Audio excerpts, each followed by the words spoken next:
안녕하세요. 맘카페에 들어오기도 많은 나이인데 글까지 써보려니 괜히 쑥스러운 나이 먹을 만큼 먹은 아지매입니다. 이곳 게시판을 보니 시노이보다 동서 때문에 속상해하는 이야기들이 많군요. 나도 손윗동서 이야기라면 할 말이 참 많아요. 얼마나 극악무도한지 듣는 사람마다 혀를 차며 놀라워했던 아주버님네, 그리고 잊지 못할 우리 아버님 얘기를 시작해볼게요. 남편에겐 나이차 많이 나는 형이 있습니다. 하지만 두 부부가 사업하느라 바빠서 시부모님께는 원래 별 관심이 없었고 저희만 왕래하는 편이었죠. 결혼한 지 7년 정도 되었을까?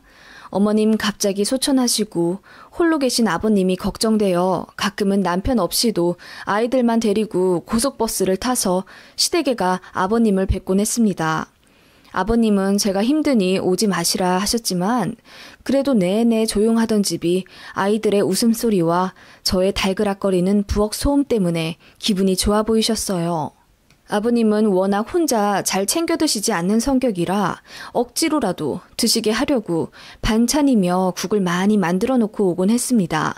그것은 절대로 남편이나 아버님의 강요가 아닌 오롯이 제 의지였습니다. 홀로 계신 시아버지를 이렇게 극진히 모실 수 있었던 건 저를 정말 딸처럼 여겨주셨던 지난 날에 대한 감사함 때문입니다. 제가 남편과 결혼한다고 했을 때 시어머니가 참 많이 반대하셨습니다. 저희 집이 한부모 가정이라는 이유였어요. 아빠가 일찍 돌아가시고 엄마 혼자 생계 책임지며 저희 세 남매를 키워주셨거든요. 상대적으로 시댁은 부유한 편입니다. 아버님은 IMF 때 위기를 기회로 삼아보자 하여 새로 시작한 사업이 대박나 평생 벌어도 모자라지 않을 만큼 돈을 버셨습니다.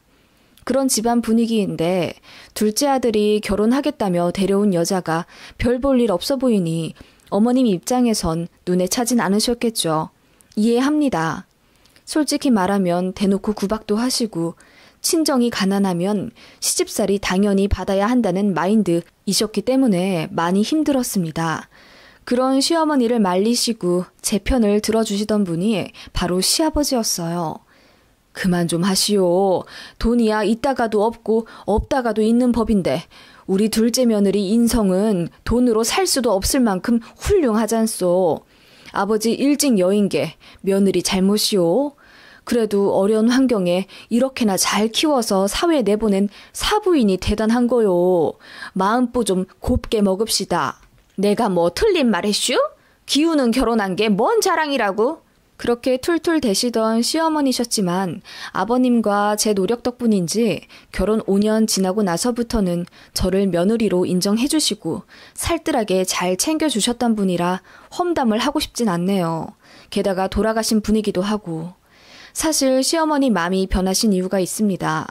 바로 손윗동서인 형님네가 사고를 치며 시부모님 속을 앵간히도 썩히셨거든요. 아주버님은 시아버지 따라 사업한다고 잘 다니던 공기업 관두고 포장 사업에 뛰어드셨습니다. 그런데 수급 문제를 잘 해결하지 못해 몇 년간 지지부진하시다가 결국 적자 상태로 폐업하셨어요. 그때 시아버지가 도움을 주셨는데 너무도 쉽게 위기에서 탈출한 아주버님껜 그게 독이 되었던 건지 또 겁도 없이 더 크게 사업을 시작하시더라고요. 이번엔 형님까지 같이 시작하셨는데 역시나 잘 안 되었고요.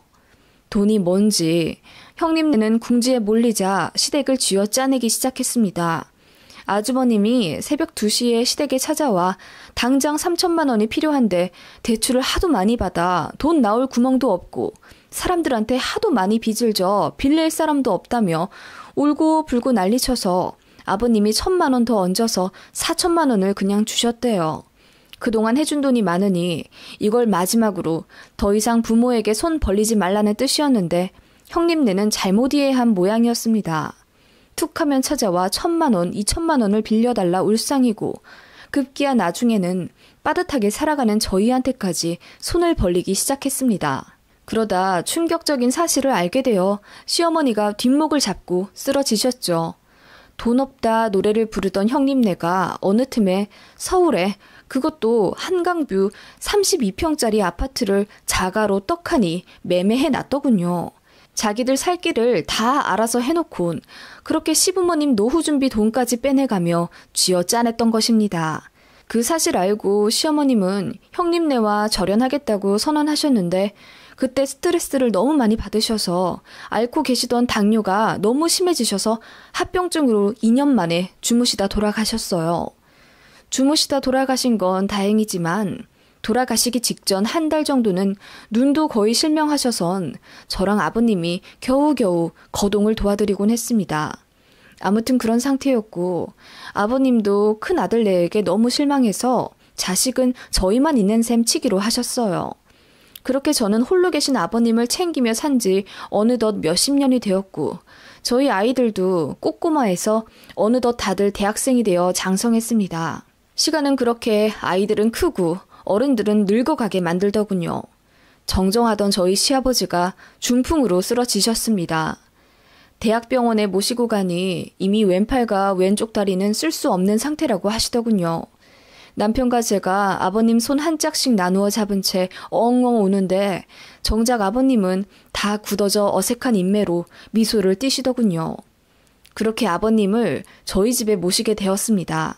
저한테 미안해서 절대로 같이 살고 싶지 않다며 요양원에 가겠다고 고집 부리시는 걸 우리 아이들이 설득해서 집으로 모셨어요.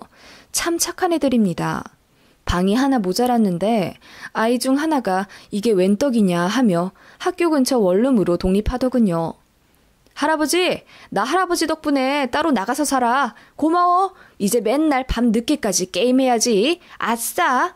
해맑게 웃으며 철없이 말하는 큰아들 놈의 속내는 아마도 할아버지 마음속에 있는 미안함과 부담감을 조금이라도 덜어드리려 한 배려였겠죠. 그렇게 밤새도록 게임하겠다던 큰아들은 게임은커녕 늦게까지 알바하고 공부하며 제 앞가림 찾아가더군요. 아무튼 그렇게 중풍으로 쓰러진 시아버님을 집에 모셔 간호하게 되었습니다. 어렵지 않았다면 거짓말이겠죠. 따로 살며 주말마다 찾아뵙고 잘 지내시는지 봐드리는 것과는 완전히 다르더군요. 게다가 거동 자체가 불편하시며 제일 중요한 대소변 가리는 걸 봐드려야 하니 처음 몇 달은 여간 곤혹스러운 게 아니었습니다. 남편이 되도록 출퇴근 전후로 본인이 하려고는 했지만 저도 봐드려야 하니까요. 아버님은 너무나도 미안해 하셨지만 저는 애써 명량한 척하며 아빠, 뭐 어때요? 내가 진짜 딸 같다면서요. 아빠가 딸 기저귀 갈아주는 거랑 딸이 아빠 기저귀 갈아주는 거랑 뭐가 그렇게 다르다고요? 라며 아버님을 도리어 위로해드렸습니다. 저는 어머님 돌아가신 이후부터 시아버지께 아빠라고 불렀습니다. 그렇게 식단도 아버님 위주로 맞추고 틈틈이 재활운동과 매일 산책까지 제가 도맡아 극진히 간호해드리니 기적은 있는 건지 아버님 어눌하시던 말투도 돌아오시고 점점 손과 다리에 힘이 들어가시더군요. 대학병원에서도 이 정도면 몇 없는 확률이라 하시며 놀라워 하시더라고요. 제가 말했죠. 아빠, 다 제 덕분인 거 아시죠? 내가 보기 드문 효녀라 그래. 그게 무슨 소리야. 빨리 내 집에 가고 싶어서 내가 열심히 운동한 덕분이지. 저희는 그렇게 웃으면서 서로의 손을 잡으며 농담했지만 흘러나오는 눈물은 막을 길이 없더라고요. 그렇게 대학병원 로비에서 한참 울고 웃었던 기억이 나네요. 그런데 행복도 잠시 점차 회복하시던 아버님의 간 수치가 심상치 않더니 급기야 급성 간경화로 진행되고 말았습니다. 그렇게 점점 심각해지시며 식사도 잘 못하시더니 어느새 약으로는 치료가 힘든 수준까지 오게 되셨습니다. 수술로도 당연히 회복을 기대할 수 없는 수준이 되었고요. 그렇게 저희 집에서 모신 지 9년째 되던 해 아버님은 병원에 입원해서 고생하셨는데 담당 교수가 결국 호스피스로 전원을 권하시더군요. 예전 같으면 저한테 미안해서 가겠다고 하실 양반인데 아버님이 웬일로 안 가겠다 하시더라고요. 연주야, 조금만 더 고생해 줄 수 있느냐? 내가 죽을 때가 다 돼서 그런지 아님 노망이 났는지 이젠 니들이랑 떨어지기가 싫어서 그래. 아빠, 무슨 그런 말씀을 하세요. 당연한 거죠. 집에 가요. 아버님은 무슨 직감이라도 받으셨는지 저희와 한시도 떨어져 있기 싫다며 저희 집에 간다고 하시더군요. 그렇게 다시 저희 집에 모셨고 마침 남편도 정년 퇴직하여 남편과 같이 병간호를 했어요. 아버님은 속이 거북해 매일 6번에서 7번은 토하셨고 기력이 모두 쇠진해 어느 날은 말 한마디 못하신 적도 있습니다. 얼굴은 점점 까맣게 변해가시고 손도 덜덜 떠시고 그 모습에 저는 눈물 마를 날이 없었죠. 그런데 갑자기 아주머님네가 찾아오시더라고요. 연락도 없이 갑자기 말입니다. 누군가 초인종을 눌러 인터폰을 보니 아주버님네였습니다. 놀라서 왜 오셨냐 하니 문이나 열으라고 쾅쾅 대더군요. 그렇게 문을 열었더니 갑자기 울고불고 쳐들어와 아버님, 괜찮으세요? 아버지, 우리 아버지 어떡해. 인천 당숙 어르신께 이제야 들었어. 아버지 위독하시다고. 하며 아버님 손을 잡고 울기 시작하더군요. 떨떠름한 아버님과는 다르게 두 형님네 부부는 아파트가 떠나가라 울부짖더군요. 한참을 울던 형님이 갑자기 저를 돌아보며 째려보더니 동서, 아버님 병간호를 어떻게 해드렸길래 이 지경이 되셔. 아버님 연세가 많으시다곤 해도 이 나이에 벌써 이렇게 몸 상태가 안 좋아지실 리가 없는데 밥은 제대로 해드린 거야? 하더라고요. 그 말을 듣고 머리가 띵해지며 입이 붙어버린 듯 아무 말 못하겠더라고요. 당시 제 편 들어줄 남편은 잠시 외출해 있고 아버님도 뭐라 소리는 치셨지만 형님네의 고성 때문에 결국 저만 공격받는 상황이 되었습니다. 그렇게 두 부부는 제 탓을 하기 시작했어요. 제가 시아버지를 제대로 못 모셨다는 겁니다. 식사도 잘 챙겨드리고 운동도 잘 봐드렸으면 이렇게 되지는 않으셨을 거라며 저를 천하의 나쁜 며느리로 몰아붙이며 급기야 쌍욕까지 내뱉더군요. 미친년, 그렇게 착한 척 하더니 결국 우리 없으니까 지 시애비 이 꼴로 만들어 놓네. 다 너 때문이야. 망을년, 위선자. 그 말에 정신이 돌아와 저도 울부짖기 시작했죠. 갑자기 찾아와 이게 무슨 망언이에요. 내가 아버님을 얼마나 우리 아빠처럼 열심히 모셨는데요. 재수씨, 아버지 있어본 적도 없으면서 무슨 아빠처럼 모셨다고 거짓말을 하는 거야? 딸 노릇, 자식 노릇도 해본 사람이 아는 거지. 애초에 아버지도 없이 살아온 주제에. 피식 웃으며 아주버님이 절 비웃는데 바보같이 그 말에 제 마음이 무너져 내렸습니다. 그렇게 갑자기 찾아온 형님네 부부는 결국 본론을 말하더군요. 이제 우리가 아버님 모셔. 그렇게 알고 있어. 뭐라고요? 아버님을 모신다고요? 어디서 이제야 나타나선 아버님 모시겠다고 행패를 부리는 거예요. 당신들 아버님이 지금 뭘 겨우 드시는지, 어떤 자세로 앉아 계셔야 오심이 좀 덜 하시는지 그런 거 알지도 못하면서. 그거야 이제부터 알아가면 되는 거고. 아무튼 아버지, 이제 이런 좁은 집구석에서 그만 답답하게 계시고 우리 집 가요. 내가 아버지 모시려고 방 하나도 치워놨어. 그렇게 강제로 노쇠한 아버님을 들어 올리려 하는 아주버님을 어떻게든 막으려 안간힘을 썼고 그 사이 다행히 남편이 귀가해 상황을 빠르게 판단하고 아주버님과 몸싸움을 벌이기 시작했습니다. 아, 정말 그러고 싶진 않았는데 결국 아버님 앞에서 형제들 싸움을 보이고야 말았습니다. 아버지가 말씀도 제대로 못하신 채 눈물만 뚝뚝 흘리시더군요. 제가 뒤늦게 아버님 눈물을 닦아드리려 휴지를 뽑아 죄송하다고 하며 아버님께 다가가자 팔짱만 끼며 지켜보고 있던 형님이 저를 구석으로 밀치며 본인이 아버님 눈물을 닦아드리더라고요. 그리고는 아버님 팔짱을 끼며 일어나시게 하는 걸 보고 제가 눈이 뒤집혀 막았습니다.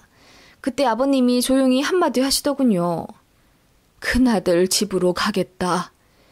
그 바람에 저와 남편은 충격 먹은 듯 아무 말도 못했고 아주버님과 형님이 씩 웃으며 잘 생각하셨다고 하더군요. 아버님은 당장 가지는 못하고 이틀만 시간을 달라고 하시며 아주버님네를 돌려보냈어요. 제가 아버님께 왜 그랬냐고 울며 여쭸어요. 사실 서운했습니다. 제가 그렇게 몇십 년 동안 아버님을 봐드렸는데 아버님도 결국 다른 어르신들과 별 다를 바 없이 사랑은 장남이구나 싶어 허무하기도 했고요. 아버님은 다른 말씀은 안 하시고 전화번호 하나를 내미시며 이 사람 좀 집으로 오게 해달라고 하시더군요. 그 다음 날 그렇게 손님 한 분이 찾아오셨고 아버님과 방에서 긴 이야기를 나누시더군요.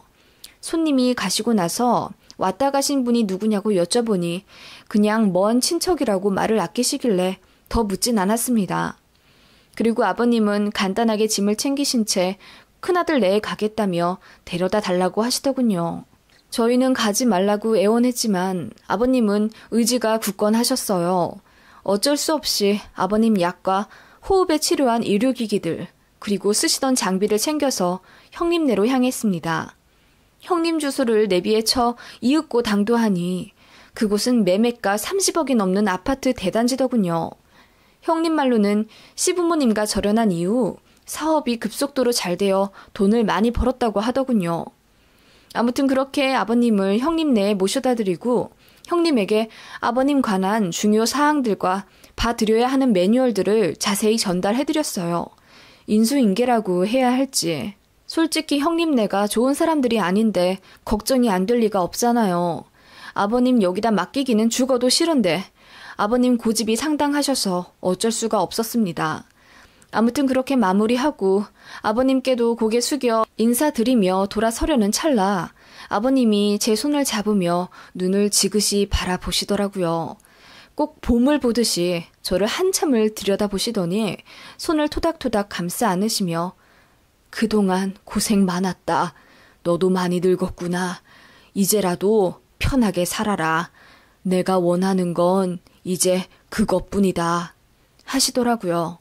언제는 저희랑 떨어지기 싫다고 호스피스도 안 가시겠다 하더니 이제는 큰아들네한테 가신다 해서 마음이 조금은 섭섭했는데 그렇게 말씀하시니 억장이 무너지더군요.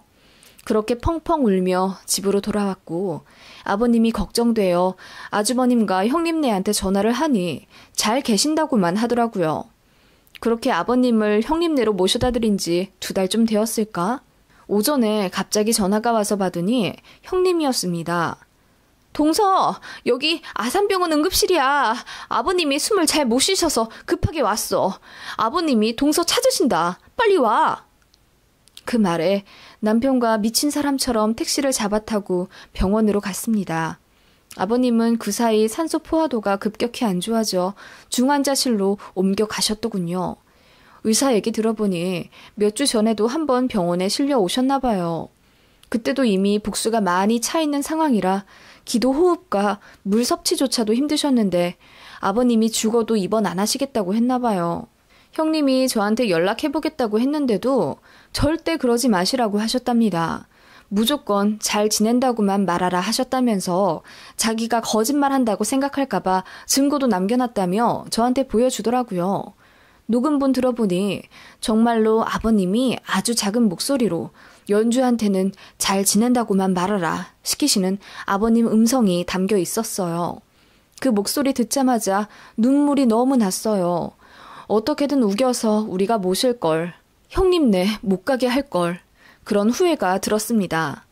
저희는 그래도 아버님이 큰아들이랑 연 끊었던 것에 대해 내심 마음이 아파서 마지막 얼마간은 같이 살고 싶어 하셨나 보다 생각했거든요. 아버님은 그렇게 중환자실에서 결국 눈을 감으셨습니다. 마지막 의식 남아 계셨을 때 그렇게 저를 찾으셨다는데 조금만 더 견뎌주시지 하는 원망과 사무치는 그리움 그리고 가슴 가득한 죄송함 때문에 숨조차 못 쉴 정도로 눈물이 나더군요. 3일장을 어떻게 치렀는지도 기억이 안 납니다. 그렇게 아버님 돌아가시고 슬픔에 빠져 있다가 아들놈들 때문에 겨우 정신 차리기 시작했는데 형님이 갑자기 찾아오더라고요. 소리를 치며 돈 내놓으라 하대요. 무슨 말이냐고 물었더니 아버님이 너네한테 유산 다 돌려놓은 거 너는 알고 있었지? 알고도 나 엿먹으라고 그 노인네 보낸 거지, 어? 이러더라고요. 그게 무슨 말이에요? 알아듣게 좀 얘기해봐요. 아버님이 변호사 불러서 유산 전부 니들한테 상속되도록 손 써놓으셨다고. 우리 집 오기 전에 말이야. 니들이 그걸 모를 리가 없잖아. 니들이 꾸민 짓이지? 어? 돈 내놔. 돈 내놓으라고. 아버님이 저번에 먼 친척이라며 집에 들이셨던 손님이 알고 보니 아버님 전담 변호사였더라고요. 어머님 돌아가시고 나서 시외가 재산까지 아버님이 관리하셨는데 혼자 하기 힘드셔서 변호사를 쓰셨고 아버님 건강이 안 좋아지시자 1년에 한 번씩은 대면해 유언장을 갱신하시곤 하셨다네요. 아버님은 유산을 상속받을 권한이 전적으로 저에게 있다는 증빙 자료를 꾸준히 모으고 계셨고 형님네 집에 가시기 전에 유언장을 그렇게 정리하시고 계셨던 거예요. 믿기 힘들었지만 아버님의 유언대로라면 제 명의로 아버님 살고 계셨던 20평대 아파트를 돌리고 현금 자산 12억 5천만 원가량 상속받게 되었고 남편과 아들들 명의로 각각 3에서 5억 정도씩 유산을 상속받도록 정리해 놓으셨더라고요. 아주버님 네한테는 아버님 타고 다니던 낡은 지프차 한 대 넘긴다고 남기셨더라고요. 폐차 권고라는 말과 함께요. 그 말 듣자마자 솔직히 웃음이 나더군요. 평소 유머러스 하시던 아버님 모습이 생각나서요. 아버님이 형님네한테 몇 억씩 주시며 이제 정말 돈 없다고 하셔서 남은 재산이 그렇게 많으신 줄은 몰랐는데 알고 보니 갈 곳 없는 시외가 재산까지 합쳐서 저희한테 상속해 주신 거더라고요. 아주버님네는 법대로 가겠다며 소송을 했지만 결국 아무 소용이 없었습니다. 일전에 아버님 편찮으신 거 뒤늦게 당숙 어르신께 연락받아 찾아왔다고 한 것도 거짓말이었어요. 형님네는 쭉 알고 있었던 겁니다. 아버님 중풍으로 쓰러지셔서 거동 불편하셨을 때도 다 알면서 연락하지 않았어요. 자기네들 피곤해질까 봐요. 그렇게 지켜만 보다가 아버님 병환 깊어지시면서 뒤늦게 알게 되었다고 거짓말까지 하면서 불이 나게 온 겁니다. 그리고 아버님 살살 달래서 남은 집이라도 본인들이 가져가려고 했는데 그 결과 집도 숨겨진 재산도 모두 허공으로 날아가게 된 거죠. 모종에는 임종에 모신 건 자기네라며 그걸 내세우며 항소했는데 결국 기각되었어요. 아버님의 유언대로라면 저는 30년 가까이 아버님을 모셨고 형님네는 겨우 2개월 모셨고 아버님의 상세한 설명에 따르면 형님과 저의 간호 희생이 비교가 되지 못할 만큼 제가 극진했다며 여러 증거를 남겨놓으셨기 때문입니다. 급기야 형님네는 저희 앞에서 부부싸움까지 하더군요. 아, 이렇게 뒤통수 치실 줄 알았으면 절대 안 모셨을 거야. 노인네 토 닦아주느라 내가 얼마나 힘들었다고. 이럴 줄 알았으면 당신이 치우지. 당신은 아들이잖아. 남의 아버지 토를 내가 왜 닦냐고. 이러길래 제가 한마디 했어요. 내가 아버지 없이 자라서 딸 노릇도 못할 거라며 무시하더니 형님은 아버지도 있는 주제에 그깟 토 하나도 못 치웠어요? 그랬더니 울그락불그락 아무 말도 못하더군요. 아마도 성격대로 들이받고 싶었겠지만 어떻게든 저희 심기 건드리지 않으려고 또 살살거리며 가식 떨려고 시동 걸길래 바로 차단했어요. 그렇게 형님네는 그토록 바라던 유산을 놓쳐버렸네요. 모두의 예상대로 형님네는 돈 달라 깽판을 하도 쳐서 몇 가지 사건을 겪는 바람에 접근금지 가처분 신청도 해놓았고 더 이상 저희에게 연락하지 못해요. 고요하네요. 저는 얼떨결에 재산을 이렇게나 많이 가진 아줌마가 되었고요. 원래 명품이나 부동산 재테크 같은 것에 관심이 없는 촌스러운 사람이라 아버님이 물려주신 재산도 사실 크게 실감이 나지도 않네요. 그리고 시외가분들 수소문에 어렵게 살고 계신 먼 친척분들 알아내서 돈 좀 쥐어드렸습니다. 그냥 그렇게 하고 싶더라고요. 아버님은 큰아들 내가 거짓말했던 것들, 애초에 되바라져 재활용도 안 될 인성들인 거 미리 알고 계셨던 모양이에요. 폭풍 같던 시간은 지나갔지만 저는 아버님 계시던 방을 아직도 못 치우고 있어요. 아마도 저는 정말 아버님을 내 아빠라고 생각했던 것 같습니다. 아버님은 돌아가셨지만 유년 시절 친아빠의 부재로 늘 허했던 마음은 거짓말처럼 채워졌으니 말입니다.